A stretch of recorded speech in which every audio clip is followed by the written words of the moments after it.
Well, hello, welcome to our Navigating Through Volatility webinar series with APICS Inland Empire and sponsored by LMA Consulting Group. We're excited to be here today with our next webinar speaker to navigate through these trying times, and more importantly really is how do we come out the other side successfully and ready to go, because for sure when things come back, we need to be ready when it comes to manufacturing and supply chain. So with that said, I am going to introduce our speaker, which we've had before. So John Tulac. John is a international and general business and corporate attorney. He's been recognized in the Bar Register of Preeminent Attorneys as an expert in the field of international business law, and is annually listed as a leading lawyer in Los Angeles County and the Inland Empire. So John is versed in all areas of international law, including importing and exporting of goods, agency and distribution agreements, licensing, joint ventures, and infrastructure projects. John is absolutely an expert in all countries that are of prominence when it comes to manufacturing and supply chain. So China, Vietnam, Mexico, I don't know, we'll ask John about all sorts of places. India is coming up on the radar more and more these days, so we shall see what John has to say. So with that said, John, we really appreciate you doing this webinar. So maybe we can make it somewhat interactive, and if you have questions, I should have said this, if you have questions, please submit them through the Q&A or the chat box, and I will ask John the questions as we go. And John, I'll ask you questions too, so we can make sure that we address all the areas that be of interest to manufacturing and supply chain. We have executives, we have professionals, we have students. So with that said, I'll turn it over to you for a general update, and then we'll just make it interactive and play it by ear. So thank you very much, John. Terrific, and thank you, Lisa, for inviting me to participate in this again. I always look forward to doing that. I had every intention of being able to put some slides together for part of this, but I've been doing 12, 14-hour days literally for the last 2 weeks straight, dealing with issues in the supply chain arising out of coronavirus. And so you just get talking head me for this. No slides today. No problem. It is great. I did want to allow time for questions. So the nature of the presentation is such that we can do it interactively as we go throughout this. So as you see fit, Lisa, we'll adapt to what you want to do. So today I'm going to yank your supply chain. So heave ho, anchors away. We'll do that in just a little bit. But I wanted to start with what we're seeming to do at every Zoom or Skype meeting that I'm on is coronavirus update. Over 1 million confirmed cases around the world. We have deaths, and it brings to mind Joseph Stalin's infamous line, one death is a tragedy, 1 million deaths is a statistic. And we can't afford to think that way on a personal, on a human level. On an economic level, as we look at impacts on systems and businesses and so on, we have to evaluate statistically. And so one of the things that we're seeing, and I'm using we here because I'm drawing on quite a few sources, including some that are not your everyday media reports, is that this is beginning to look a lot like earlier versions of this kind of a coronavirus, and it's actually beginning to start to look a little bit like our regular flus. And so let me give you some context about that. One of the things that's scary about this is we had no idea at the beginning how widespread it was and how deadly it could be. And so at the beginning, based on limited data, unfortunately, from China, some of which was false, we had some early modeling which projected some really severe worst case outcomes, especially in terms of number of deaths. And government agencies and national governments made decisions based on that. Now, further along into this, we have more data, a lot of it much better, And we're seeing that this is looking much like other types of strains. It's probably not going to be as deadly as originally anticipated, except for the ones who are the most vulnerable, as we've seen in Italy. The best example of where we're getting good hard data that this isn't so bad is Iceland, where they literally tested 5% of the population. Now, Iceland's a pretty small country, not a big population, and they're able to do that a lot more effectively than we could have done even if we had gotten a better start on it here in the United States. But the lesson from Iceland is a very positive one, and it confirms something that a lot of other medical specialists were talking about, that this does not appear to be as serious as originally reported. Why then did we get all these false signs? Because for most people, the symptoms were 0 symptoms to mild symptoms. And so we had no idea how many people actually got this and how soon they actually got this. Again, data as it's coming in is now showing this came to the United States in December and January. It came prior to the Wuhan lockdown. And so this was already here. It's just that most people didn't know what they had. And we didn't know to be testing for it, or at least we missed the warning signs to be testing for it until way too late. So we've had a lot of overreaction.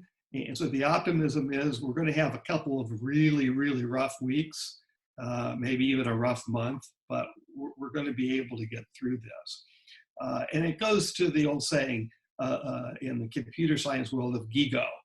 GIGO stands for garbage in, garbage out. If we have bad assumptions or we make decisions based on bad data, we get bad decision making and bad results. And so we're going to have to work our way through some of that. It also means that once again we have, because we're dealing with something new, and something new is scarier than something old, we have misunderstood perhaps in some ways some of the risks.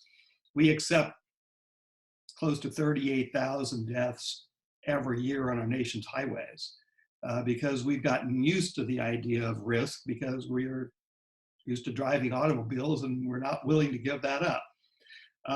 We're used to several 100,000 people dying of flu every year, and an even greater number dying from pneumonia. That's unfortunately part of our everyday lives.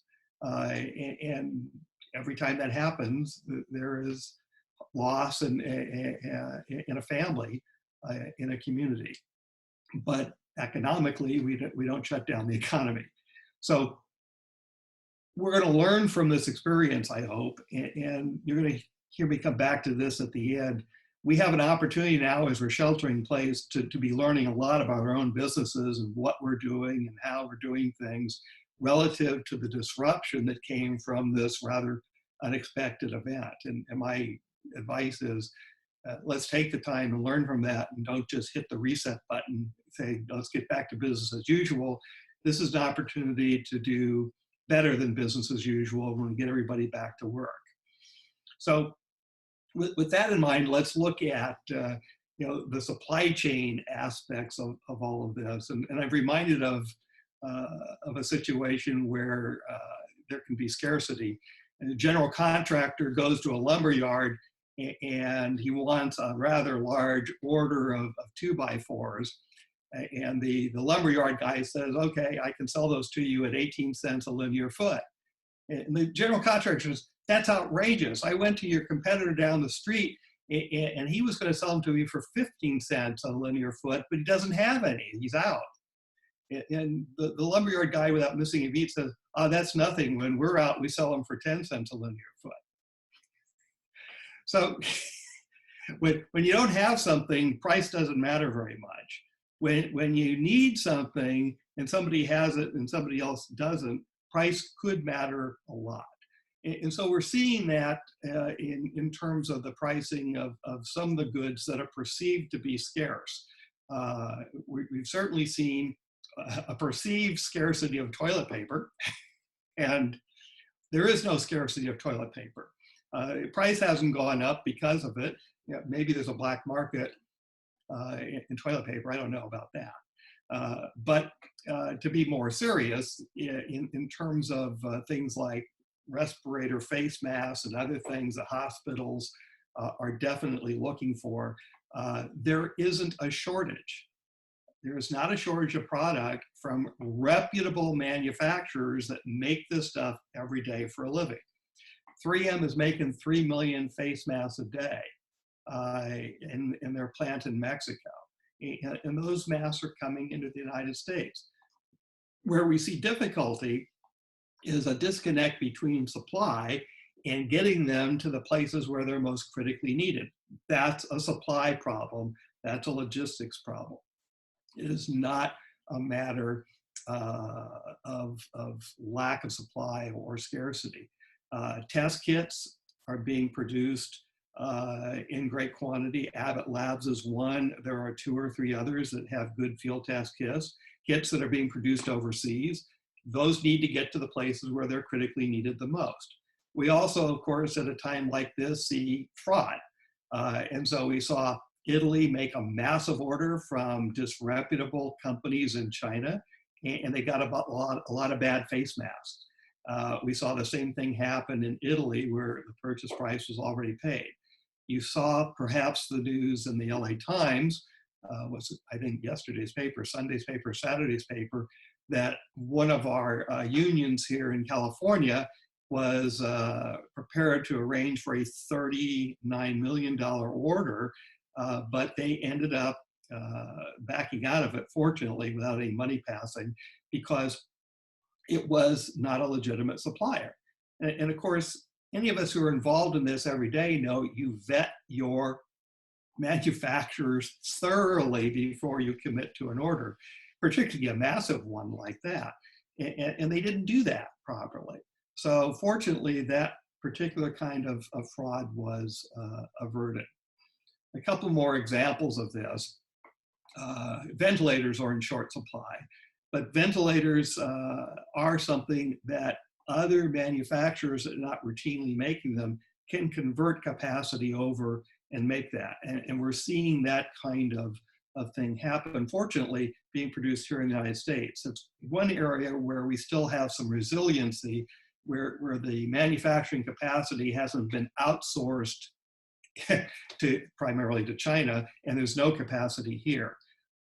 So that's an important lesson I think we should learn as well, is that we have to have, even at greater cost, the ability to produce things that are absolutely necessary in anticipation that global supply chains will not always be reliable, could break down totally, or could break down for significant periods of time. That disruption in time of need obviously could cause a great deal of harm. Forewarned is forearmed. We know, as sensible people, there's no lack of food and water.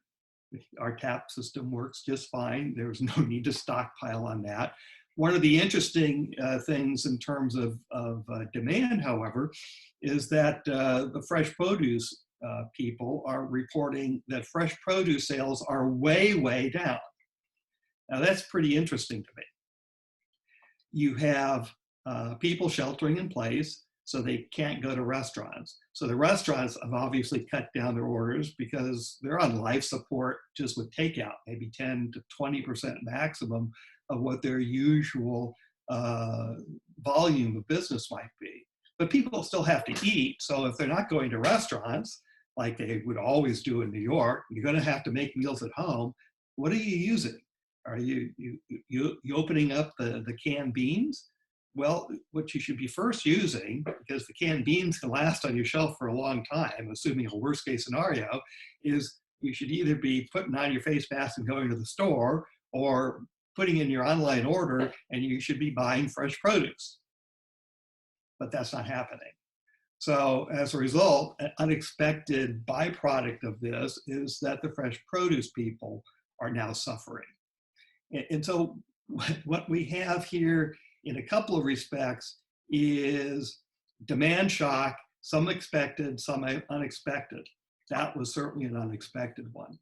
Another unexpected one, but only in terms of timing, this is otherwise a foreseeable thing, is with respect to the price war that broke out between Saudi Arabia and Russia.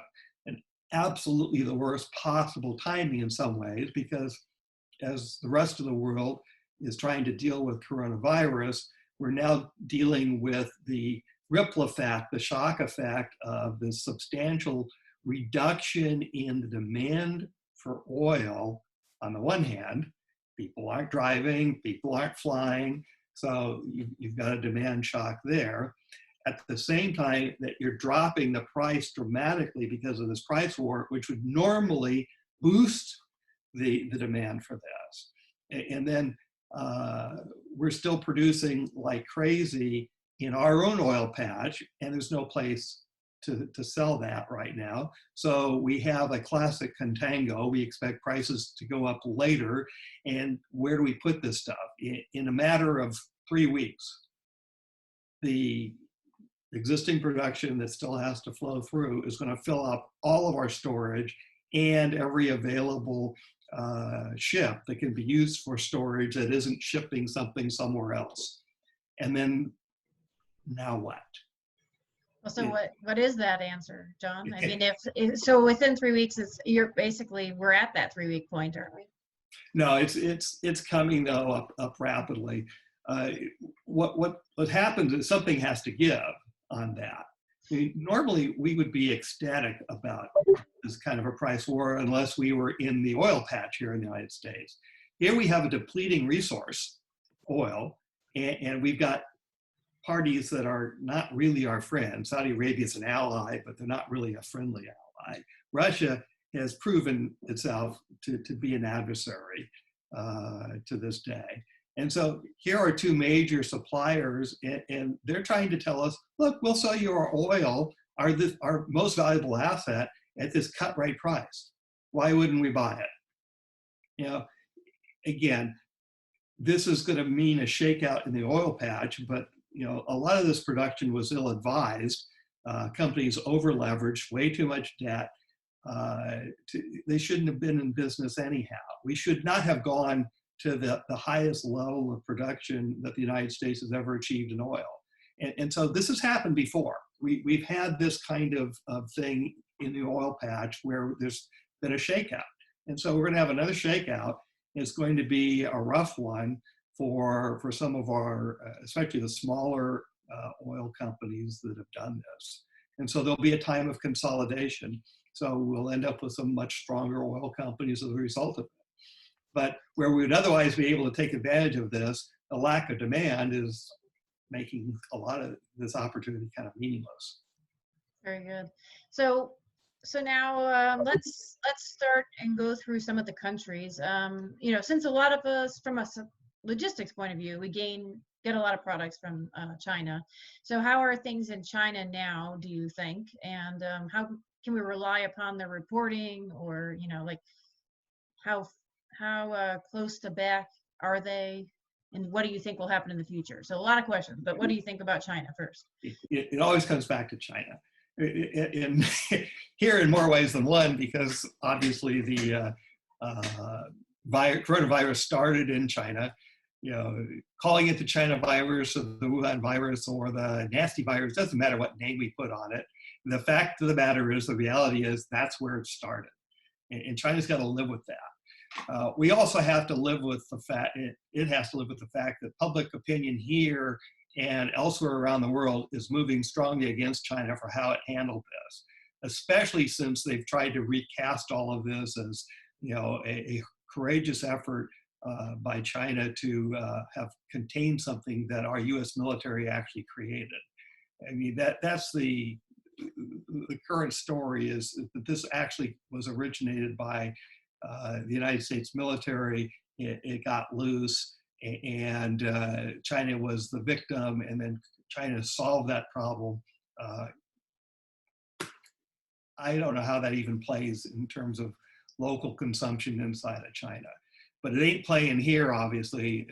The American people are not happy with China for a lot of reasons. And it's not playing well around the rest of the world, particularly the countries that are dependent on China through the Belt and Road Initiative. They're beginning to see where all the bad strings have been attached to this. They're seeing that there's been a lot of manipulation, and it's made them rightfully suspicious of China and China's intentions. So that's one of the backfires of this in terms of what's going on in China. We still know really very little about actual numbers in China, what the true impact of coronavirus was. We also don't think that it's over there, even though China has largely returned to work.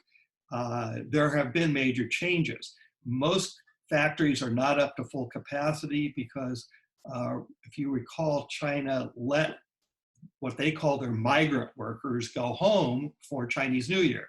What they call a migrant worker is a worker that's been, that grew up in the countryside, was allowed to migrate to one of the big cities, the big manufacturing areas, because there was a job there. But they were never really allowed to be considered permanent residents, which, of course, in a command and control economy, they can send them home. They did that for the Beijing Olympics. They literally sent millions of people home, which is one of the reasons why the pollution during the Olympics in Beijing was the lowest it had ever been in many years. So they have not yet allowed everybody to move back into these jobs. So they're substantially back to work, but not fully back to work. In some industries and some companies, obviously more impacted from others. It is not business as usual. I don't know how well you can see this. I'm going to hold it up. But this is workers at a factory, and this is lunchtime, and they're maintaining social distancing. They're all eating lunch separately. So, literally set up space to be able to do that and be reasonably safe while doing that. Now, what does that tell you? It tells you that China isn't certain that coronavirus is out of China. What it really tells me is they know it's not out of China, so they're still taking substantial precautions, which is just common sense. I can't, nobody should fault them for that. But it does mean that from a supply chain standpoint, you should not be counting on your supply chain being fully back to normal for some time yet. Maybe you're lucky, maybe that's all roaring again, but maybe it's not. And if it's not, you should not think that it's going to necessarily come back anytime soon. And we're going to talk about how to deal with that, toward the end of my prepared remarks. But China is, ultimately going to be able to get back into full swing. It's just a matter of time. So John, I had heard last week that, at least from according to one distributor in the Inland Empire, and he's well connected, so he's talking to others, that he thought they were back around 80% or so. Do you think that's about right at this point? That's about right. Okay. Yep, that's about right. But what I hear you saying is that it's not going to ramp up to 100% anytime soon due to social distancing, as well as the migrant workers and how that all works out. And of course it depends on who your suppliers actually are and whether they're prioritizing you. Right. I mean, let's face it, China's a big country. Their internal supply chain is disrupted too. So, getting the parts from A place to B place and so on. Plus, like with the Apple iPhone example, literally parts come in from 26 countries, 52 countries, I don't remember which one, to China to be able to assemble and then ship out the finished iPhone product. So a lot of the import supply chains to China have also been affected by coronavirus, at least to some extent. So it's going to take a while to work through all of that. In the meantime, where are the other problem areas and where are the potential opportunity areas? Well, if you can get something produced in Iceland, you'd be in pretty good shape, or Singapore.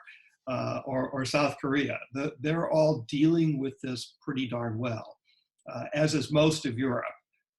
Spain and Italy being unfortunate, sad cases. But so far, the EU has been doing tolerably well with this. I expect India to be an absolute disaster. I just don't think that it's possible for India to do the kinds of sheltering in place and other kinds of things, social distancing. Just in the large cities, the people are so pushed together that the ability to keep this from seriously breaking out all over India, I would think, is between slim and none.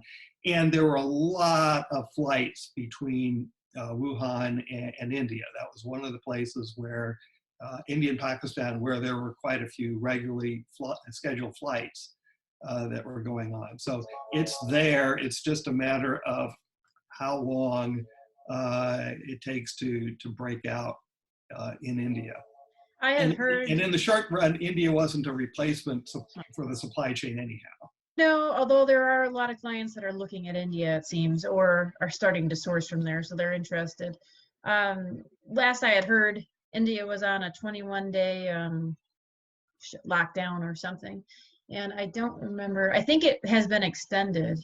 Is that correct? Do you know? Okay. That's correct. Unfortunately, I just don't think that the lockdown can be as effective. It's like, you know, we locked down New York City too late, but you know, you're looking at how many people in such a small area. I can't get this to go to bring up. Yeah, don't worry about it. You know, it's almost impossible to keep it from spreading. You can tamp it down somewhat, but and I think you're seeing signs that that's working in New York. But New York is an easier proposition than Mumbai. Yeah, right. By an order of magnitude, I think.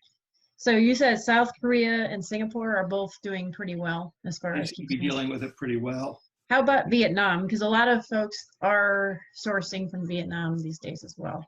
You know, I had it up earlier. It doesn't look like there's been much in Vietnam yet. But you know, virtually every country in the world, there's a coronavirus meter that you can pick up on with a quick Google search, and it's got a nice list of countries and what's been reported cases and confirmed cases and recovery cases and deaths. So that's a good monitor. Just recognize that there is a lag time to that. That is not uniform. So reporting is much faster from some countries than other countries. So it gives you a bit of a snapshot, but it's an uneven snapshot. Well, do you think that, to your point, Vietnam hasn't had a lot of cases, but how prepared are they to handle this from a supply chain point of view? They're not. Remember, it's a small country. There's a lot of tech savvy there now. But the infrastructure isn't there yet to rapidly grow. One of the biggest problems is that the banking system is still terrible. And so a company may get a big order, but it doesn't have the resources to do it on its own, goes and applies to the Vietnamese bank, and the bank is going to turn them down. Oh, you're going to have to wait your turn until we have enough reserve or liquidity to be able to make that loan. And so Vietnam is still some years away from being able to seriously challenge China in some areas, and India is even further away. So we just can't see that. I do think that, you know, places that among the tigers are pretty well situated to at least add capacity. South Korea, Malaysia to some extent, Indonesia to some extent in some areas, and you know, this is an opportunity for them to devote resources to growing their infrastructure to be able to become more competitive with China. You know, China knows it has competition out there, and now what we are seeing, and you know, Lisa, I've been doing my Withered China seminar series for 7 years now, And I've been warning, to diversify out of sole sourcing in China. And you have all these other alternatives. The problem is those alternatives are not usually immediately available unless you're in an industry or space where that's already established in one of these other places. And of course, Mexico is your best bet in terms of so much capacity in so many different areas. Mexico is your nearshoring alternative to China. Just spoke about that last week with a couple of specialists, a lawyer and a maquiladora expert in Mexico. And we had a great time. I mean, they're the experts. I'm the lead-in. I'm like the introducer as a lawyer. It's like, look, you need to be looking at Mexico instead of China. Here are the things you need to be considering. Here are the people who can help you do it. And so Mexico, so far, isn't experiencing a severe breakout of coronavirus. It has to hit Mexico. And Obrador has been, basically more in denial about this. He's like the crazy jerk in Brazil. Oh no, we're not going to do anything. We don't have to do anything. And Brazilians, a wonderful people, are taking their own precautions, creating their own solutions because they can read the papers, they can watch the news, and they think, no, we need to be doing something about this. And so same thing, our bigger businesses, our well-run businesses in Mexico have been taking steps to deal with this.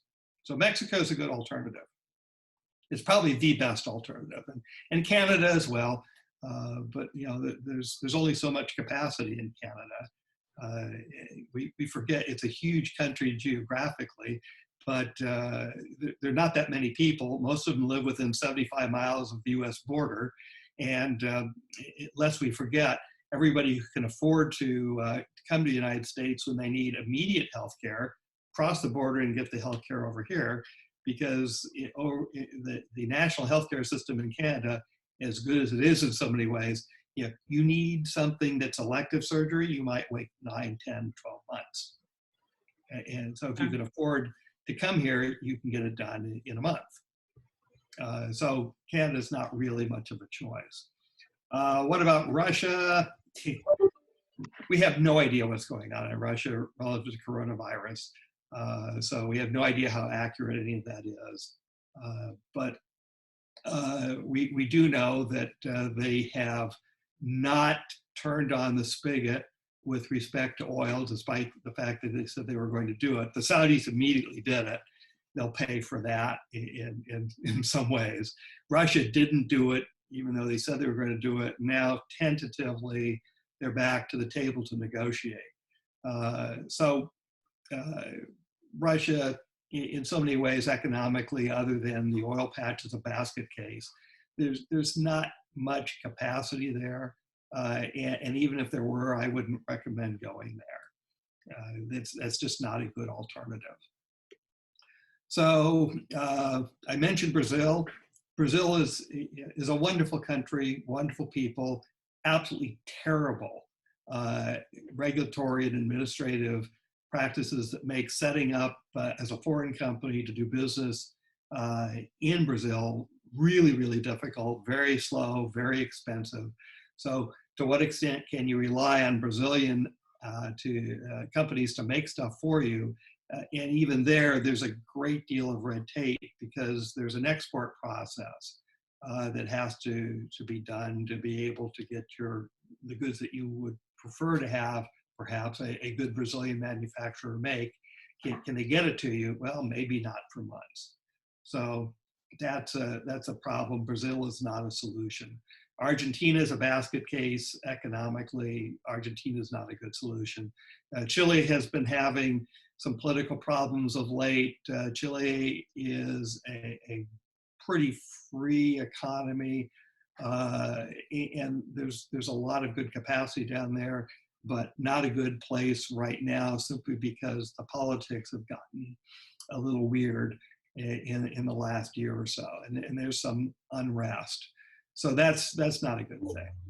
Any other country you want me specifically to mention, Lisa? That Good question. So if anybody has supply in any countries that we haven't mentioned so far that you'd like to learn more about, please send us a note through the Q&A section or the chat box.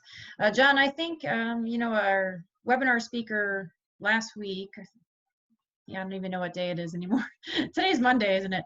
But anyway, last week was saying that he thought Mexico would gain from this whole coronavirus pandemic. Are you seeing that as well? And it sounds yeah. like we should jump on that opportunity, as well as, I think the US will gain too. But what are you seeing? Yeah, well, that's one of the things I want to talk about is we don't want to just hit the reset button on this. And one of the things that we should have learned, we better learn from this experience, is that globalization is a wonderful thing. It has lifted over 2 billion people out of poverty in the last 20 years. It has allowed us to allow our purchasing power dollars, which fueled this globalization, to buy a lot of stuff, including a lot of junk, but a lot of good stuff too, at very low prices, which means that even for our poorest folk here, the quality of life has improved. But we have allowed the pendulum to swing too much in favor of looking for efficiency and lowest cost producers at the expense of resiliency. Right. When you consider that, we've got 145 antibiotics, that 97, 95% of them are made in China, exclusively or near exclusively, that's a dangerous thing. That's Not just good. a dangerous thing. Rare earths, and I know, Lisa, you've heard me talk about this one before. China threatened to cut off rare earths because they were mad at us about something in 2012, and the Pentagon went crazy, because we need rare earths in so much of what we need for our military capacity. So in 2018, the end of 2018, China threatened to cut them off again, and we had the same outburst from the Pentagon. 7 years on, you didn't do anything about it. We can mine rare earths here in this country. They exist here. We just have the NIMBY and other problems that keep that from happening. But a lack of resiliency, a lack of having the necessary capacity. We still have steelmaking capacity. We haven't been the lowest cost steel producer in a long time, but we are world class in terms of certain kinds of specialty steels. So we have to be able to rejuvenate some of our manufacturing capacity. And we have to realize that you don't always need to have the lowest cost in order to be competitive. Germany has some of the highest manufacturing costs in the world, and it's a major exporting country. Why? Because their stuff is so good and everybody wants it. Even if the BMW 3 Series isn't as good in Car and Driver reviews as it once was, it's still an outstanding vehicle. So we have lost that ability to produce a lot of stuff. And at least with respect to anything that would bear on health and national security and some other critical needs, we should have that capacity here. And we need to create it. There's an opportunity, in my view, to start looking at bringing some of this stuff back, at least to have some capacity here. The other thing that this raises is we need to be focusing in our company about resilience, not just efficiency and lowest cost production. How are we going to be resilient? Or to use Taleb's word, which I like, is how do we become anti-fragile? Fragile obviously is something that breaks, but when Taleb uses the term anti-fragile, he doesn't mean something that's just unbreakable. It means something that is more resilient, strong, able to withstand, able to bend. So more like a weed, because a weed can bend, it can take a shock when you step on it. And the next day, the weed is pretty much back in shape, ready to spread across your lawn. So we need to be looking at how we do that. And so I do want to talk about that in just a moment. But to get there, I want to talk about just a couple of things that we also want to do with our international supply chains. We need to be looking at our contracts. And remember, contracts allocate risks.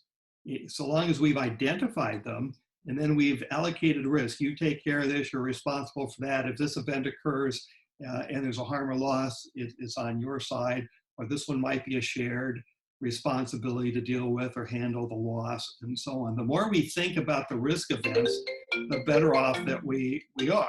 And so when we just use form contracts or contracts that come off the internet or something like that, we may not have, even though we might have talked about these things with our counterparts, we didn't put them in the contract. So what happens when we don't put them in the contract? It means that when one of those risk events comes up, we may simply be stuck dealing with the loss of that. Or we might be able to sensibly use an indemnity clause.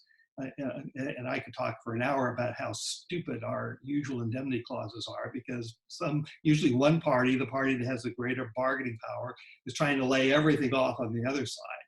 You know, like in construction, the owner dumps everything on the general contractor dumps everything on the subcontractors, the ones least able to afford to pay. I mean, the dumbest example is, you know, the architect who might get a $15,000 design fee is asked to shoulder all the design risk for a $100 million building. Well, if something goes wrong with that building, the designer is out of business and doesn't even begin to cover that loss. So an indemnity clause that puts it all on the architect is just stupid. So if that kind of stuff is in your contract, you need to revisit it. Do you have a force majeure clause in your contract? And if you do, how good is it? Because most of them are crap. Again, these are little boilerplate things that are taken out that you know, they look good, they feel good, but probably didn't have epidemic or pandemic in it. Probably didn't cover thoroughly enough the possibility of a government-ordered shutdown or other impact on your supply chain. So you need to look at your force majeure clause. Most people don't look at that because it's a boilerplate clause. You know, the lawyers created that. The lawyers don't necessarily create them very well, because they just pull them out of form books and don't look at the specific circumstances. The same thing with commercial impracticability. That's a doctrine that the Uniform Commercial Code recognizes. The UN Convention for the International Sale of Goods recognizes as well, but in a somewhat different way. And how you invoke that, when and how you're able to invoke that successfully, is very different under both of those. And so it is commercially impracticable right now for a lot of companies to do business. But are they suspended from their performance obligations to others? Did they cover that in their contract? Probably not. So those are all things that now, especially if you have some extra time sheltering in place at home, you know, pull out your contracts, take a look at it, see what's in there, and look about modifying them to something better. Which brings me to the last part of my prepared remarks, and that is, you have the time right now to test your supply chain. You really need to test your supply chain, starting with who your counterpart is and how resilient they are. How able are they to weather the shocks that are currently going through our system globally? And if they're not, then what's your alternative supplier, and where is that supplier? You know, getting another manufacturer in China 3 miles down the road, they're likely to have the same shock problems. So they're not necessarily going to be your solution. So you really have to test all the aspects of your supply chain, identify them, and then identify all of the risks and potential choke points in your supply chain. And then say, let me see how good these are. You know, let me come up with all the possible things that could go wrong, and how my existing system might deal with that. You have to do the same thing, really, with your demand chain. You know, so how are you getting your goods to your customers? You know, what's it take to get there, and in what way is that impacted? Amazon, which is, you know, this powerhouse of a company, has on its own initiative, you know, stop next day delivery for everything except essential goods. Makes perfect sense, right? But if your customers are used to getting your stuff next day because you are using Amazon fulfillment, they're unhappy. Are they unhappy with Amazon, or are they unhappy with you? Who are they blaming? You know, so you've got to look at all of the potential risk areas and choke points on your demand side as well. So I'm going to give you a really interesting way of doing that, but you can't do this one all by yourself. In fact, you're best doing it by using somebody completely outside your organization. And that is to red cell your supply chain. Now, what does that term mean? Red cell is a military planning term. It means that you create a group of people who have been brought together. They're experts. You bring them together for the sole purpose of devising ways to attack your business. How many ways can I attack your business? How can I cripple or destroy your business? And that's their sole job. Their job is not even to think about how you might be able to defend or how they could recommend to you how to defend. A pure red cell, which might have one person necessary at the beginning to be briefing your experts about everything having to do with your company. They otherwise stay out of it. And then you create a blue cell. The blue cell is your planning group that is then prepared to anticipate and protect your business. And then your blue cell will take the attack scenarios when they're finally given to you from your red cell group, and they will say, we have to be able to prepare to defend you against these possible things. It's a little bit expensive. Obviously, you can do miniature versions of this if you're a smaller company to at least get a flavor of this, but a mid-sized to a large organization, can certainly do a pretty much full-bore version of this, and that's your strongest possible way of getting prepared for the things that can go wrong. So that brings me to my last thought, which I've given to you in a couple of different ways, and this is my end thought. We'll take questions. Is don't just hit the reset button when things get back to normal. You have an opportunity to do things better. So take advantage of the opportunity and make your company stronger. If you're a consultant, push that idea on your clients and offer to help in your area of expertise in any way you can. All right, so on this, it seems like the concept you were talking about, the red cells and the blue cells, really you could just break your business into some teams, right? And just have one that's thinking about what could go wrong and what might you come up against, right? So and the other one is navigating the current situation. And then I guess, I don't know if you mentioned this, but is there one that's also like thinking about how to emerge from this successfully, basically, in a way that's growing? Right. Yeah, you can definitely do a version of red cell, blue cell internally. Yeah, but in military planning, you're using external resources to do that. So you're avoiding the cross-contamination possibility. Because Chinese walls, especially the small business, really hard to maintain. Got it.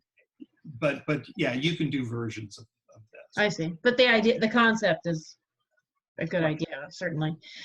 So we did have a question about Eastern Europe. If you wanted to comment on how they're, like, how prepared they are to handle this, because like you said, I mean, coronavirus can obviously affect every country to some degree, some worse than others. But if we have supply in these places, how worried should we be?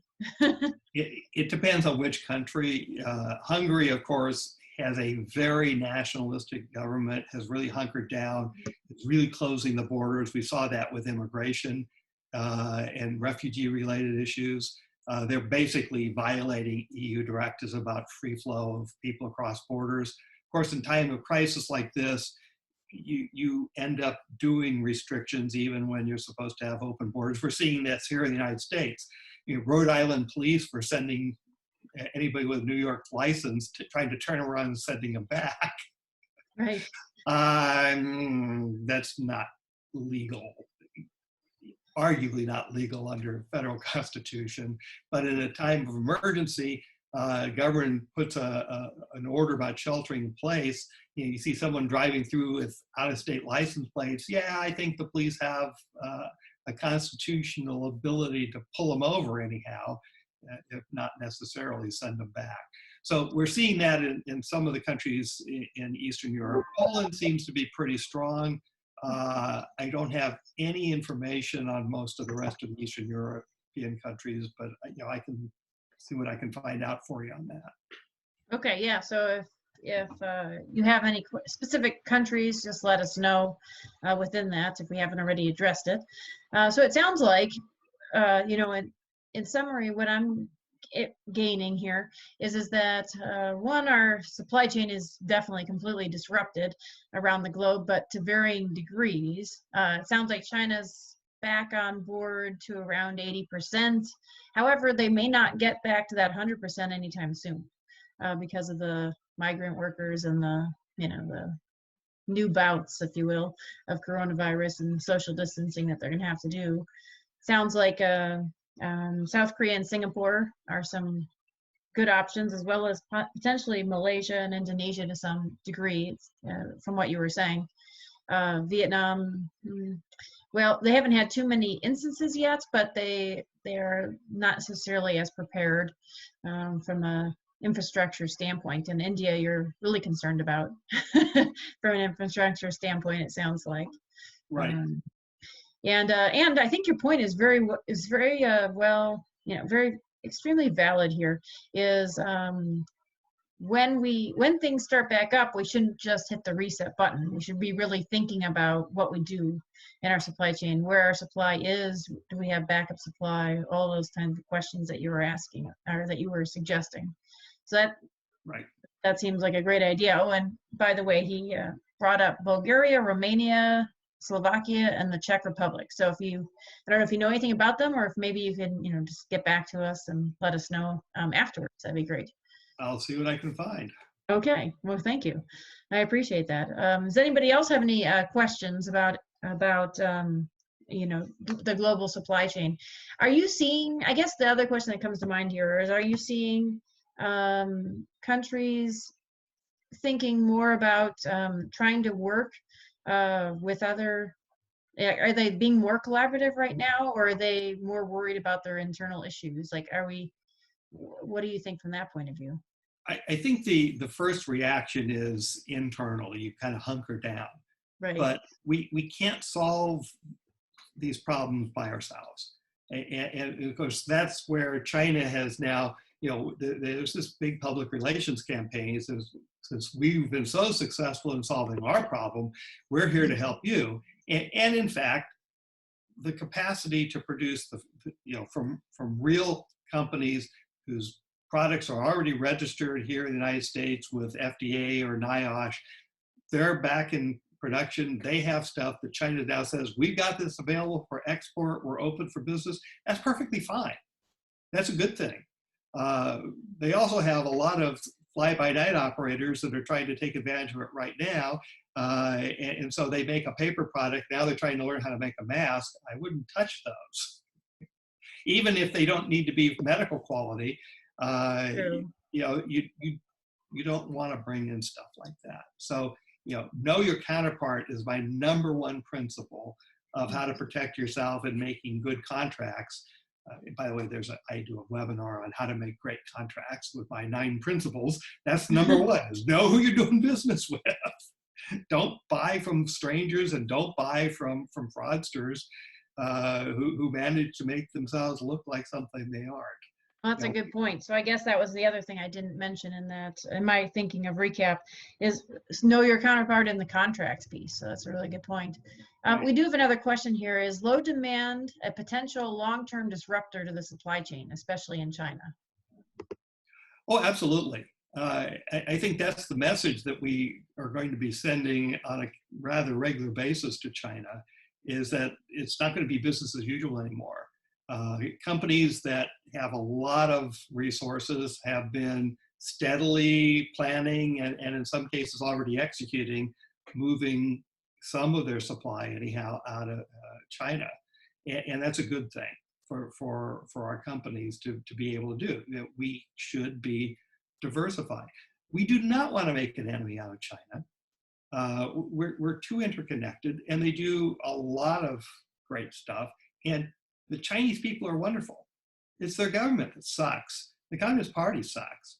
And they treat their people horribly. And they treat the rest of the world horribly too sometimes. But remember, we're talking about 1.3 billion people. There are 100 million members of the Communist Party in China. That, so we have to put that in context. It kind of goes back to your question of we first deal internally with our issues, and then we try to cooperate globally. We've certainly had instances in our current administration where we're not playing nice in the sandbox, even with some of our friends. But unfortunately, it doesn't matter who's in office. The United States has a rather erratic history of how we behave toward even some of our friends. Our European friends, the joke is, the United States idea of a long-term foreign policy is about 3 weeks. and here's a continent where things that were put in place after the Napoleonic Wars are still part of the base by which European countries try to get along with each other. Some of the underlying features of what became the EU, and some of the things that came after the German reunification under Bismarck. And we think of Bismarck, we tend to think of this stern authoritarian bad guy. But Bismarck did Germany this enormous favor of taking all these little factions and warring little feudal type of places and created a real country out of it. Yeah, of course, we saw some bad nationalistic things happen as a result of that later. But we also forget that Bismarck, for Germany, created the first national healthcare system in the 1870s, and it's world class. It has been cradle to grave coverage since the 1870s, and it works. We could learn a few lessons from that. If we were to ever to go in that model, we should at least do it the right way. Right, right. Well, thank you, John. This has been quite informative. I think that, our goal at APICS Inland Empire and also LMA Consulting Group is to try to keep folks aware and in the loop of what's really happening so that you can make good decisions and start to be proactive, because just wallowing in our situation is by no means going to set us up for success as far as where we go from here. It's actually a really critical time. The people who tend to look at and be proactive and invest even during like the Great Depression and the Great Recession were far more successful than their counterparts. So now is the time to be rethinking your supply chain. Don't wait until we're ready to come out of this, which you never know. Hopefully it'll be sooner rather than later. So anyway, thank you very much, John, for that. And I wanted to alert everyone to our next webinar in our Navigating Through Volatility webinar series on April 10th. We have David Porter, who's going to talk about COVID-19 impact on freight flows and supply chain hiring activities. So this is, it's really actually a challenging topic because a lot of our transportation assets are all in the wrong places right now. So what are we doing about that, and how will we even be able to find drivers? So he's going to give us an update on where that stands. And while I was on this webinar today, I was able to find out or confirm that we're going to add 2 webinars into our series. Beyond David's webinar, we have mine on why is there no toilet paper and how to manage the bullwhip effect. We also have Eileen Angelo, who's going to talk about navigating coronavirus impact with our employees. And then we're going to add a couple of webinars on with the somebody from the LA ports, as well as now an expert in Mexico, so that we can think about how we might move some of our supply to Mexico, or what's how can we do that quickly as well. So stay tuned, and we're going to be archiving these webinars as well on our website. So that's www.apics-ie.org. So thank you very much, John, and I'm sure we'll see you again on a future webinar. We really appreciate you doing this again so soon, since it's such a relevant topic. So thank you. Thank you, Lisa. Good luck to everybody. Be safe out there. All right, thank you. Or in there. Yeah, really. All right, bye.